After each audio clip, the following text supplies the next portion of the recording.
Hello and welcome to this week's episode of the Copeland Coins live stream. Today we are talking about something that we all hate, we've all hated, but it's super necessary to improve our magic and how you can use it today to improve yours. So let me bring in the guys here. What's up, Jeff? What's up, Rick? What's up? How we doing? Morning. I hate this topic. It looks like you hate this topic. Yeah, we all hate it. It's terrible, but it's so beneficial. It's so important for our magic, right?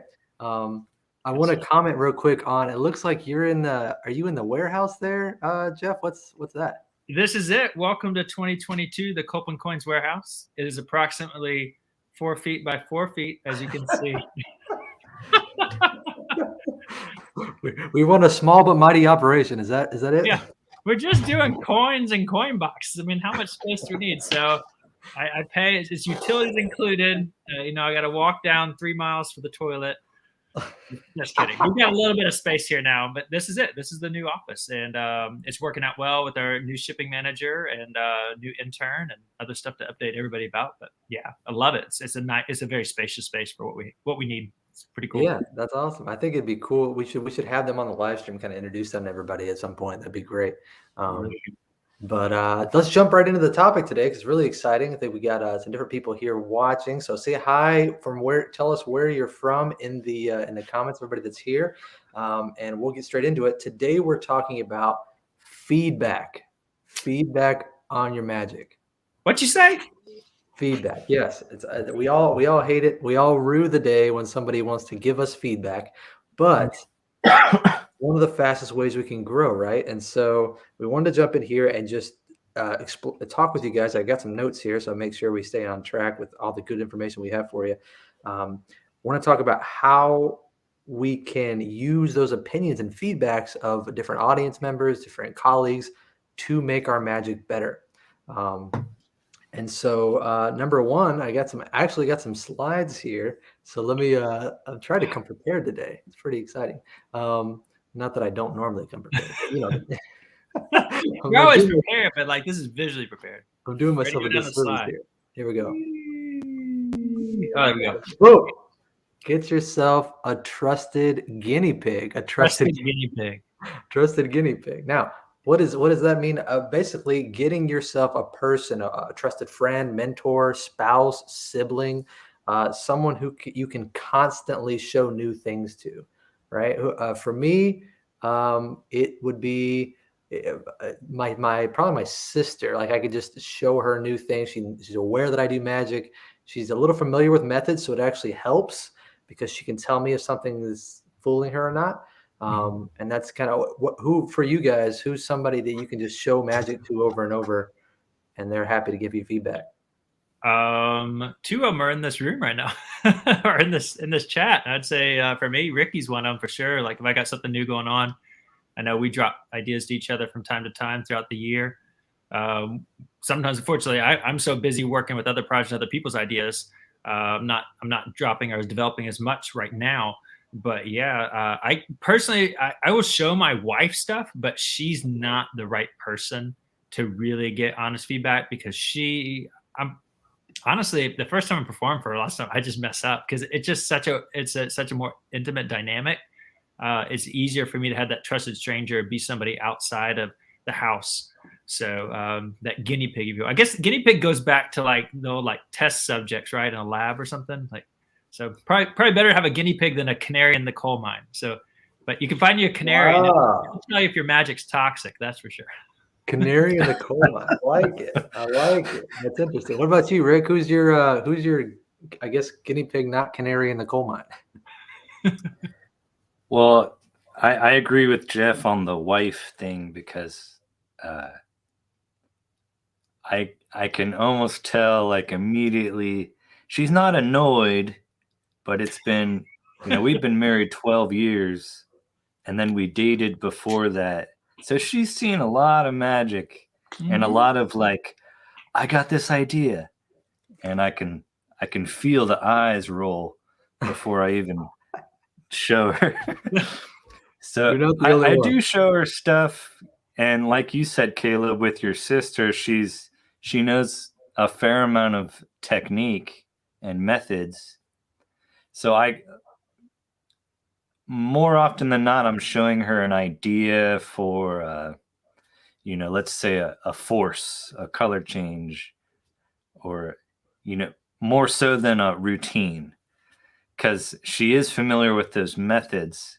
And I want to know, hey, do you think this would fly? I know this is a rough draft, but like, what do you think? But for those routines, I want as close as I can get to a real audience. So it'd be someone outside of my family, because your family, they know your intricacies, your behavioral ticks, and they know when you're palming. They know they know all that stuff. Yeah. So if you want a good feedback for, a routine, a complete trick, get as close as you can to a fresh set of eyes. And that's exactly what we're gonna. That's another one of our. Man, Rick is like the mind reader today, because that is. It's almost like I sent him the notes. That's exactly the next thing on our list. It is a random spectator. Get a random spectator. This could be a fresh, like you're saying. I love how you said that. A fresh set of eyes. It could be anybody that from a waitress at the restaurant to a person on the park bench to a coworker who doesn't know much about magic, right? Yeah. I think that's what you were saying, is like, get somebody that it's good to have a plethora of people, somebody that knows some method and that can help you within that area, or a technical thing, like you were saying, Rick, like a force or something. And then maybe somebody that really doesn't know much and they give you a different perspective, right? Yeah, and here's the advantage to you as a performer going on performing for somebody's completely random. I'm talking about like stopping somebody on the street, guerrilla style, like we talked about. If you really want to get some feedback like that, the advantage to you as a performer, if you have the guts and the gumption, which you can do it, you can build it up to go talk to somebody that way. They have no investment in you. You have no investment in them. If you mess up, they never have to see you again. Like, I mean, I'm assuming if you're watching this right now, you're not a celebrity magician.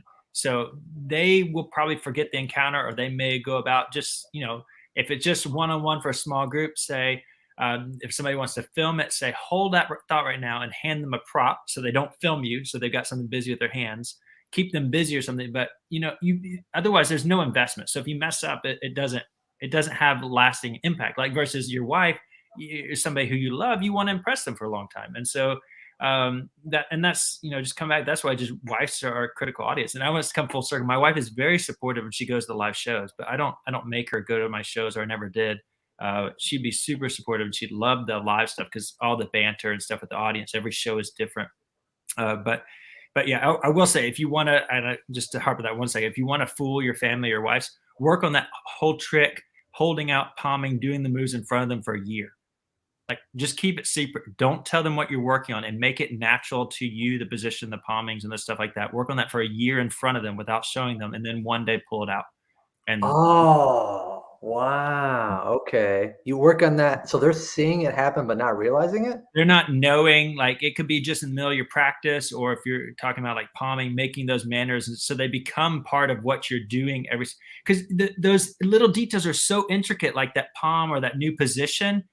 Even if it's just a millimeter, somebody that sees you every day, even your hand shifts by just a millimeter, they recognize something's off, or your demeanor or your speech. So make it part of your pattern, like just be palming that coin in that new way, or just be doing that thing while you're interacting, while you're playing the board game, watching TV. Just have it there. Don't call attention to it if it's spotted or not, but let it become part of you in the natural environment. But So it's a long commitment. we talked about that a while back, but I love that idea of like secretly palming a coin, like throughout your day. You go, shake somebody's hand. You do that kind of thing. But this is such a cool idea, because I heard a while back this concept of creating a scheme, like a scheme in life, where you have like a secret, like kind of mission that you're working on that not everybody knows, and it helps you like get really excited and motivated about your goal and what you're trying to do. So if you're crafting this idea, like you're saying, Jeff, to develop this move or routine and secretly practicing it around people, they don't even know they're a part of your practice, like it's helping you develop the angles and the confidence and stuff. That's a really cool way of going It's about a it. long game. It's just something I stumbled upon. Trust me, it's like not something I do all the time or whatever, but something I was like, because somebody told me early on in my magic career, before I was even married or dating my wife, they said, don't show your spouse magic. Like that's the secret to our relationship. And I just took that to heart. And I think that, don't over flood them with anything. Like, I'm wearing my fishing hat today. Like I invite my wife fishing, but I don't force her to go fishing with me or whatever. So, No, I love that. And I think all of us being married, we can all attest to the idea of you can easily burn out your spouse. So you have to definitely pick and choose who your person is for that first one, that guinea pig. The spouse might not be the guinea pig, and that's okay. There's nothing wrong yeah. with that. So that But random stranger is, that random stranger is a they good. don't know you. They don't know your nuances and stuff like that. So go out and there's no risk. That's Yeah. perfect. Let me jump in real quick. I want to answer a question that James talked about, the coin box. I'm glad you mentioned it because we forgot to say it at the intro. Today we are going to be announcing the winner of the coin box contest. Jeff, can you show them what they're about to win? This is really exciting. Explain what this is real quick. This is a prototype of the Copeland coin box. We were first trying to do the square, and so this is I kid you not, I give you a retail value of this of $500 based on cost and time and energy and prototyping. Prototyping is not cheap, particularly when you're talking about raw materials and things like that. And so this version actually is the Boston box. It's when we're prototyping the Boston box, and it has a different lip, a different seat, a little bit of stuff, some of the stuff that made it and did not make it into the final version. And so in 2021, we thought it'd be a great idea to give one of these away. There's a couple of prototypes I've had. I spent thousands of dollars in prototyping, and lots of conversation with Ricky and with Rooster on making these. And so that's what we'll be giving away today. It's a Copeland coin box. If you want to see the final product, they're on the website. But this it's kind of fun. It's super cool, and it's a piece. It's kind of like having a piece of the company history. It is, yeah. Some of these guys, you guys that have been with us for so long, it's like it's an awesome thing to put on your display. I was talking to a customer recently about how he displays the coin boxes. And speaking of which, this was the box that was used. Rick shot a beautiful video with all the secret clues and everything. Whenever you get a coin box, you get all the packaging here. And so I thought it would be fitting that inside the packaging today, this is what I'm using to announce the winner. So all the people in here made 100% score on the quiz. There's about almost 20 people in here out of the almost 100 people that entered the quiz. So there were some tough questions in there too. There were some tough questions. At the very end of this video, we will be announcing the winner and contacting you for your prize. So thanks for that question, James. And we will jump straight in. Let me look at a couple other things real quick before we jump right back. Jose, yeah, it's always looking cold just because all these guys have really great beards. They always look like they're bundled up, right?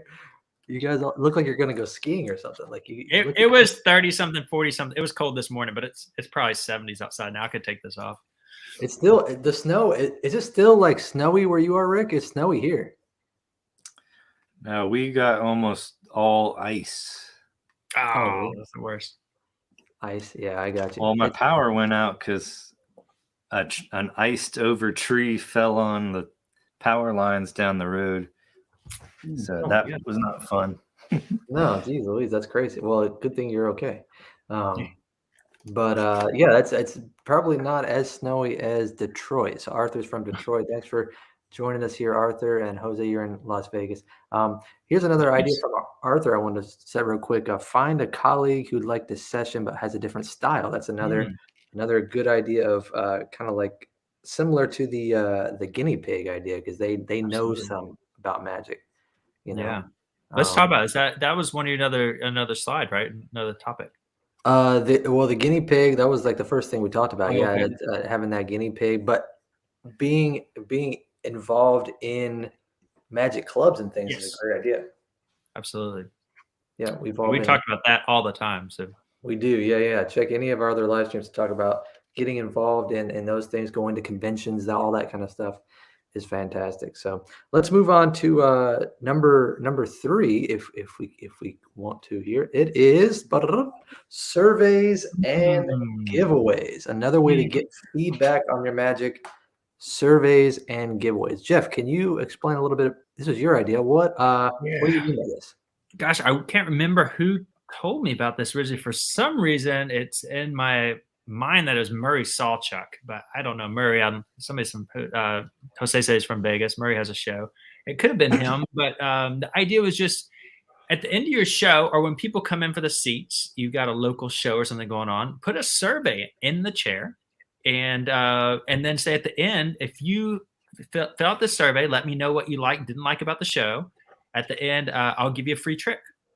And so it's that simple. Everybody fills out the survey because at the end you give them a free trick. And I used to print up some stuff like some double facial, like poker Monte cards, or like just very beginner stuff like the fish, the fortune telling fish. I typed up a little script and packaged that together. And it's like they turn the survey, and the trick cost me 25 cents or whatever to print, and they get a free trick. They get my name, my website, my business card, everything in there to take home, and they fill out the survey. And just like 10 questions, some they can fill out really quick, like multiple choice. Like, did you like the introduction? What was your favorite trick? What was your least favorite trick?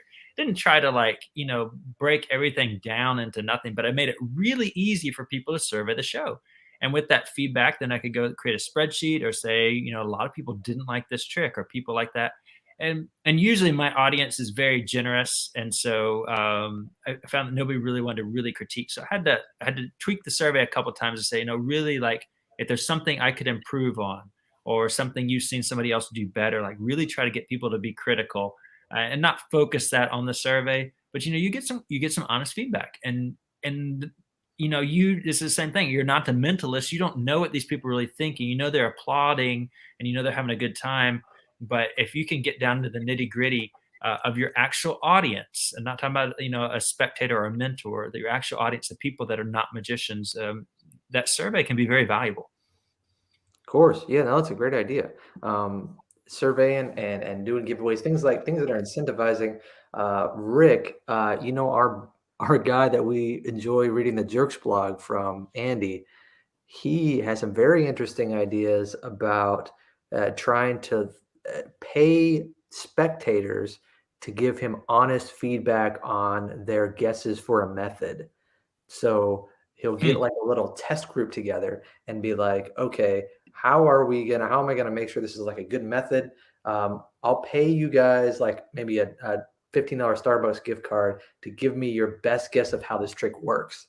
And then instead of people being polite and saying, oh, well, I have no idea, they'll actually give a guess. And then if it's so close, he knows, man, I need to work on this because everybody's first guess is the actual method, things like that. So have you read that, Rick? Yeah. He has the leisure of like not being professional too. So he's just, I don't know, the curiosity, I guess, drives him. Like, what is the best version of this trick, or what is the best method of this trick?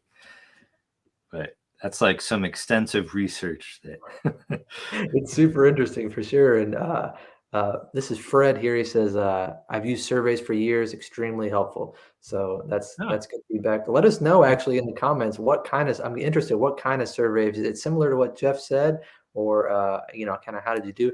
And Arthur says Fred is his guinea pig. So that's fantastic. You guys are helping each other. So I think that's fantastic on surveys and giveaways. We got a couple more here. If you want to go through them, we got the next. I'm not used to having slides here, guys. Sorry. So I'm love it. The slides are great, man. There we go. Charity show or a friends show.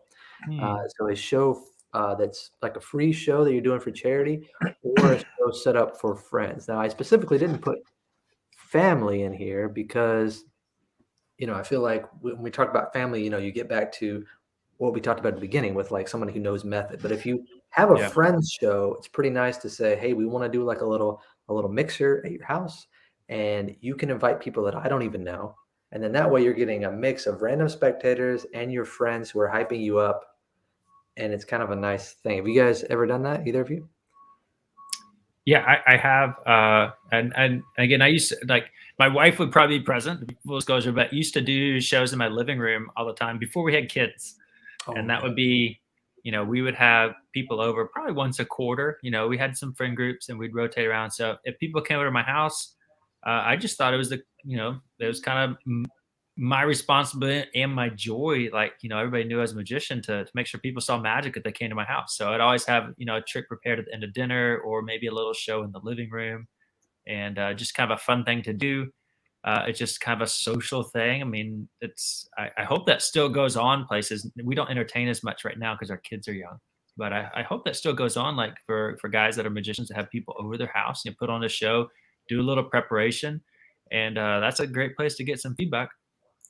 For sure. And even Yeah. a charity show is a good situation. I think you want to be prepared enough to do a show for friends or family, or sorry, friends or charity, where it's going to be a good show. Yeah.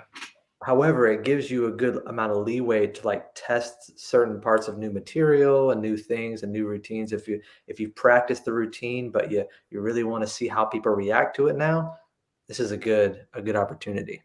Yeah. And I'd be careful about asking for feedback from the event organizer. One, they may not have actually seen it. They're so busy at the event. They may not have really been able to participate or relax and enjoy the show. But, you do want to come across as a professional. So, like, be cautious about who you're asking for feedback from that show. Maybe set some people aside, or if you have certain friends in the audience that you could trust and say, hey, would you watch at this part? You've seen me perform before. Is this getting better or worse? Have like a game plan. Not saying that everybody in that audience, for a paid gig or something like that, needs to be surveyed, but there is a time where I would survey everybody in a paid audience. There was a season I did that for a month or so because I really wanted to collect the data.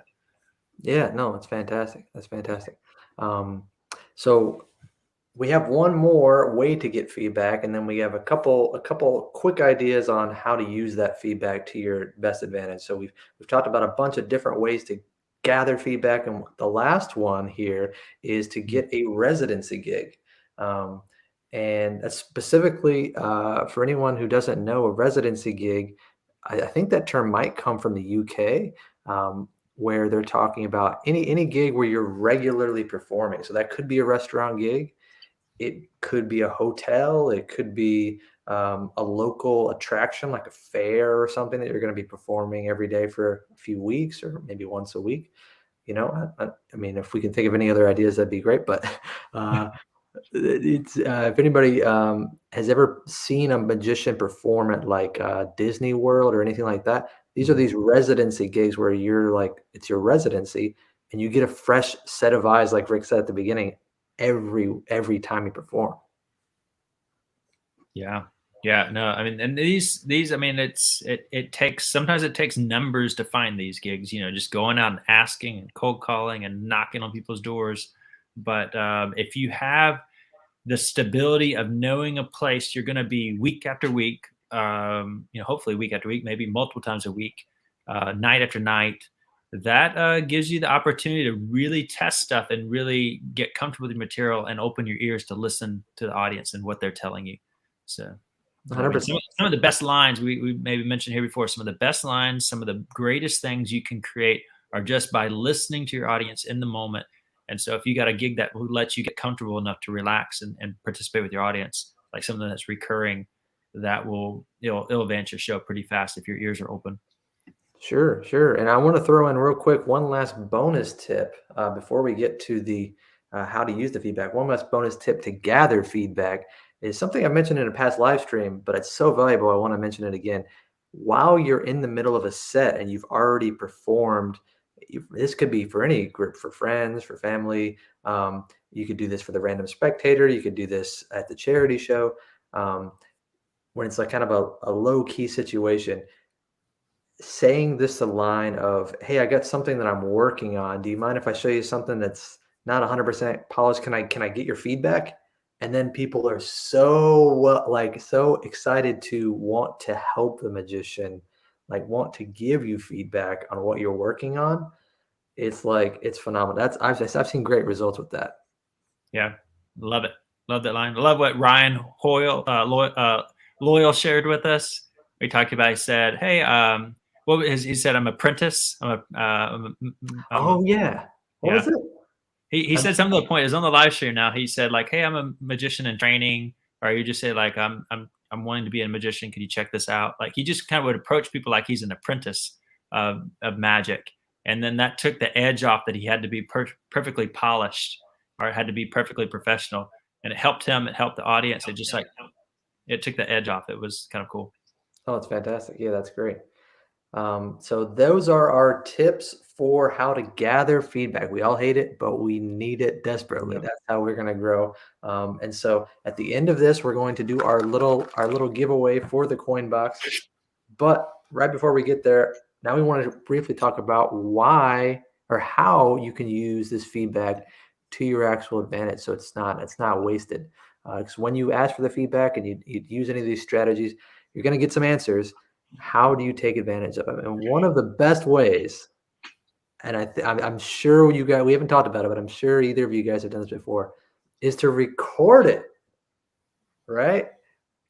When Jeff said he's got a buddy in the audience that is going to look at his performance, a really cool way that you could get that buddy to help you is to have him have a little film camera and record your performance just for you to watch later. Right? Is there what football teams do this all the time? Right? They record the highlights or the whole thing and watch it back, right? Yeah. The modern player is always watching film. Watch film. Find out what you did right, what you didn't do right. Watch your film. And like when you can see yourself from another perspective, like anything on life, watch your film. Like not talking about just magic, watch your reactions and everything, the way you treat people, the way you honor your parents, the way you talk to your spouse or your friends, your girlfriend, boyfriend, just anyone, the way you handle yourself. Watch your film. It'll make you a stronger person. 100%, 100%. And recording that is such a good way to remember, because a lot of times we get these great. I love when you said, Jeff, that we get these lines, some of the best lines from our audience, and a lot of times we forget those lines in the moment because there's like all this adrenaline and everything going on. So if you record, and I find this works really well, especially at like the Friends shows. If you're going to have a show at your friend's house, record. And sorry, I know a lot of thoughts are going in my head, so I'm just saying a lot of stuff. One quick idea that I thought that was really good that I forgot about. At the very beginning of my restaurant performing, I used to do this thing where I would, right before like a trick that I really wanted to get on film for like promotional reasons, but this would be good for review as well. I would literally, I have a good case on my phone. I would hand my cell phone to one of the spectators at the table, say, "Hey, can you record us doing this real quick?" And they would be now sitting here recording their family member with the magician. And this is my phone. And then I say something like, well, at the end, they get the reaction. They're filming everything, and they're getting a good shot of me because I don't have my own, videographer in the restaurant. And then at the end, I just say, well, tell me your Instagram, and I'll, if I post it, I'll like tag you or whatever, or I'll send it to him or something. And that was just a nice way to like get footage. That's another way you can, use for review. Yeah. Rick, you got any thoughts? Like you said, we've talked about recording before and practicing by recording. And I would just say another form of feedback is that live, instantaneous feedback, being able to read your audience. So like, are they into what you're doing? Should you do more? Should you do something different? And that's a skill that comes with a lot of performance and a lot of practice, but you can get a lot of instant feedback by not so much paying attention to your magic and your performance, but reading the mood of the audience, reading their eyes. Is your magic resonating? And that might give you clues, without being able to give a survey and collect that kind of information. You might still be able to evaluate if you need to change something you're doing, because over and over you see the audience reacting a certain way at a certain point of a trick or a certain point of a a set, and that might make you think, let me change that second trick that I do, because I always see people kind of losing interest in the middle Mhm. here. So just being able to read people will give you an emotional kind of instantaneous feedback. I love that. That's brilliant. Yeah. Yeah, that's fantastic. So, and as far as getting that instantaneous feedback, I think that's a really good point about it's almost like thinking on your feet, right? It's like as you're learning, you're altering your performance to, better enhance the experience in this moment. And another thing to mention on that is after that happens to you, you can then go back and take notes to implement those changes. I don't know if how much I wonder. I'm curious, Rick, if you've ever tried this. Based on the thing that Jeff was talking about earlier, he said, we get some of our best lines in the shows. Sometimes a performer will have a notepad on stage just in case, like, if something a really good line comes up, they'll pull the notepad out and be like, I'm remembering that. And that's a funny laugh, and you actually do write it down so that you Yeah. remember what's going on. And so it's funny in the moment and then it's funny later. Um, I'm curious if you do something like that yourself, Rick. Well, I will say this is years back now, but I was the general manager of a family restaurant. And for a period of time, then I also had a gig at like this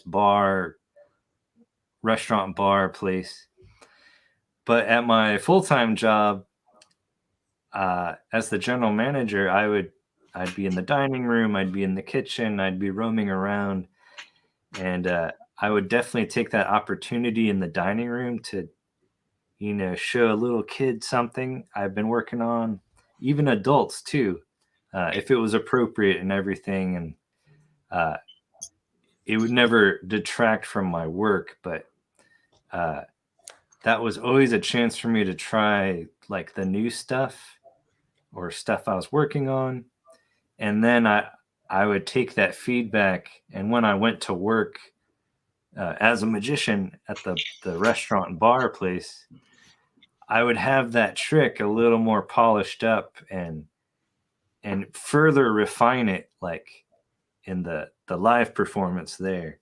Hmm. And I did that for many months, just like,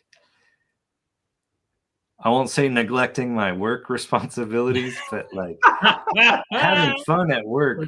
But Who's watching this video? We need to oh, see they're it. not watching.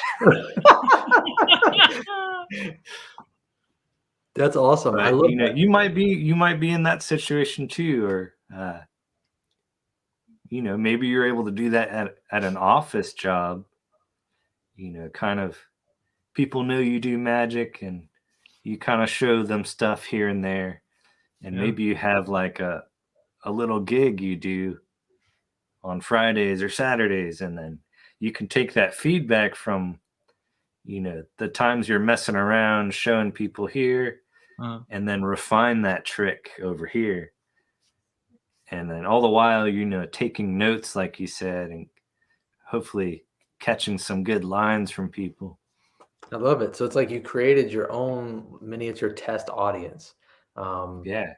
for your own. You're not waiting for like the proper perfect situation. You're like, okay, this is what I have, so let me test it here, work it here, and get better and better. I mean, you guys are hearing it from the professionals themselves. This is good information here. Yeah. All really good advice. It's Yeah, really good. it's good Yeah. stuff.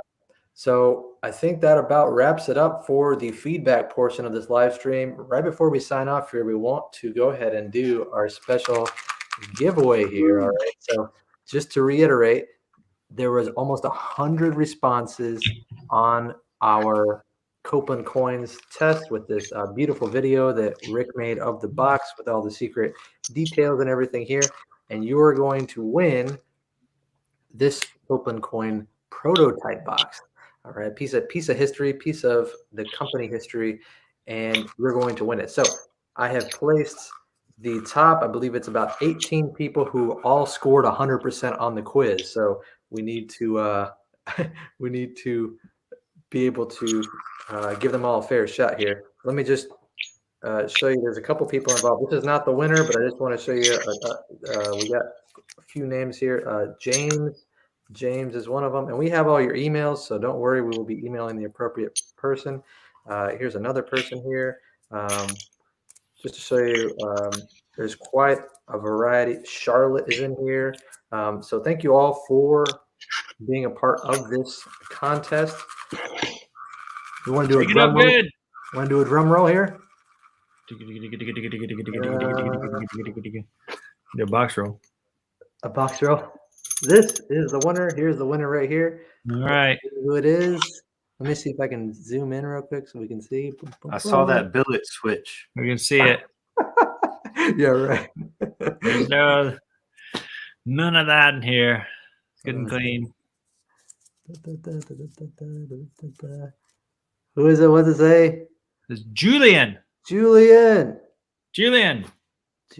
thanks so much for entering. You have won the valued at $500 coin. I'll show it to him one more time. Right Coin here. prototype for Julian. We will be emailing you. We have your email address. Yep. The thing. Hopefully, if we have your shipping address, we can just get this shipped out. I don't know who Julian is. That's okay. Maybe I recognize my last name, but we have a few thousand customers. It's hard to know everybody, but not a problem. We're not complaining. But yeah, not complaining about that also. But Julian, congratulations so very much. You have this early piece of Copeland Coins history. This box, it is a fully functional Boston box. It's got some different cuts and things like that. It's but it can decorate your shelf, or you can go and perform with it. Whatever you want to do, it will function. It will do some cool stuff for you. So there you go. Awesome. Congratulations, Julian. Arthur says his middle name is Julian. That doesn't count, Arthur. Good try. But we will be emailing the appropriate person. Thank you all so much for entering, and thank you so much for joining us this week on the Copeland live stream. Enter any questions that you have below, and we look forward to seeing you next. Oh, last announcement. This is big. Next, very, very soon. Boom. I can't tell you exactly when. We won't tell them exactly when. Let's keep that as mystery. Very, very soon, within days amount of time. Hours. Not quite hours. Some sort of hours.